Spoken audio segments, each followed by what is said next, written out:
Diamondbacks lose to the Mets 10-3. Hello there. I am Michael McDermott from the AZ Snake Pit, and we're going to be covering all 162 games here in the 2022 MLB season. This is Game 7. The Diamondbacks now sit at a record of 2-5. So again, with the Diamondbacks taking on the Mets today. Day game at Citi Field ended up being the Mets' home opener. The whole series will be a series of day games. So Zach Davies took the mound against Chris Bassett. Bassett being the Mets' big trade acquisition in the pitching department.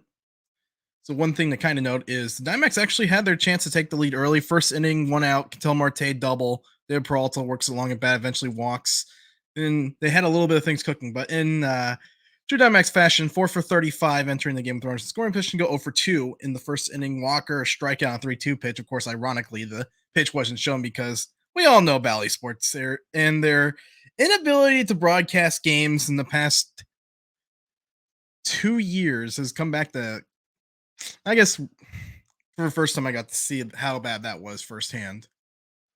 But anyway, so after that, the Mets ended up taking the lead bottom first. A little shift beater by Jeff McNeil.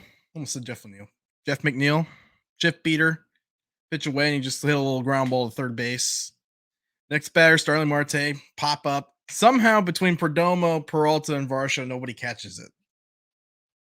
Kind of ordeal. I think it's one of those things where Varsho, I'll have to look at the play again, but it seemed like Varsho was too far back or maybe got fooled by the swing.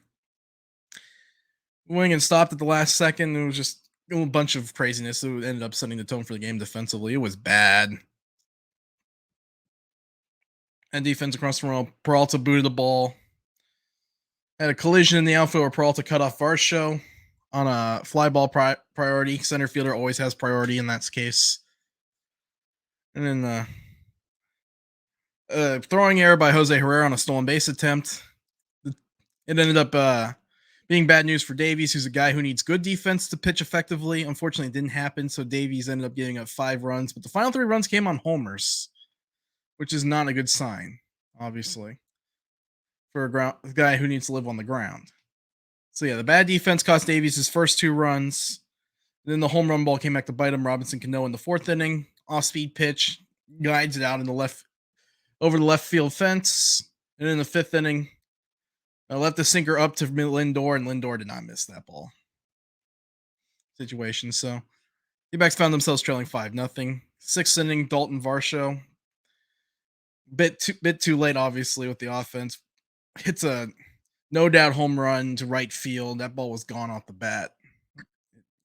If you watch it, Marte just gives it a cursory look and doesn't even go after it. Starling Marte, that is.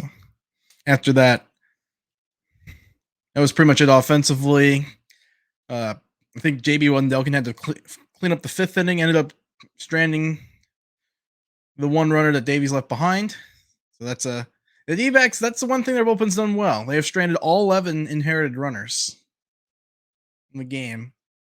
But unfortunately, Caleb Smith had another bad outing, this time out of the bullpen. 3 innings, gave up 5 runs, I think. Yeah, 5 runs out to double check on that score, but it was a pretty ugly game. Pretty ugly outing. Let me see. Yep. 5 earned in 3 innings, although the game had already been lost at that point, so it's just numbers. Chalkboard. So Caleb Smith having 2 rough outings in a row. You hope he figures it out in the bullpen. Perhaps maybe long relief for starting isn't in the cards for him. Maybe a 1 inning matchup lefty might be a better idea or some kind of thing. Maybe 1 or 2 innings. I don't know. Like I said, this bullpen's kind of weird. Weird, although surprisingly effective to this point. Anyway, offense, 9th inning. I don't know. Seth Beer just doesn't hit while beer is being sold. That's his 4th hit in the 9th inning or later this season. And Cooper Hummel got in bat, of course. Cooper Hummel bats, walks are coming. 7th walk in 19 plate appearances in his major league career. Apparently, pitchers are unable to throw him strikes. That's okay. He'll bat leadoff while that continues. So yeah, that's kind of a nice thing to have. Hummel probably leads the team in OPS. for anyone that's actually got any playing time. So I think he's a guy that should probably get more regular starts because I like the total pack. I like the type of game that he brings to the team. Guy that gives you on base ability, a little bit of speed, can play both corner outfield spots. Can they figure out if he can play third base? That solves two problems: getting him playing time and oops, playing third. Figure it out. But and then after and then Pavin Smith drew a walk. And Sean Reed Foley walked two guys, and Seth Beer squared up a fastball. A one hop shot over the wall, left field for an RBI double. Scored Hummel. And then next batter, I forget who the next batter was. Sergio Alcantara. Ground ball to second base. That scored the second run. The Mets were playing their infield back. Ground ball to second base. That scored Smith. And that was pretty much a D-backs offense. Now it's just two problems. Get Cooper Hummel more bats. Figure out if Seth Beer can hit before the ninth inning. Those are the two things they need to figure out from a rookie standpoint.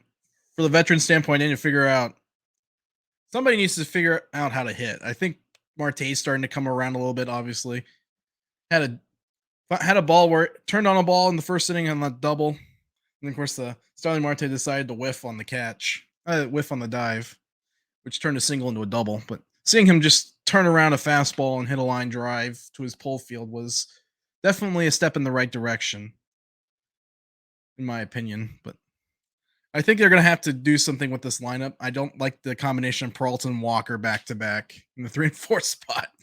One of those two is going to have a bad at bat in a clutch situation. That's not going to go well if Marte starts hitting. If you have Hummel in the leadoff spot, and you can tell Marte batting second a lot because you're going to have traffic on bases behind those two. So yeah, it's just unfortunately there are no easy fixes on the roster. They're just gonna take their lumps. 100 loss season if it happens. See how Dylan Cruz is doing, and if they can win the lottery to select him.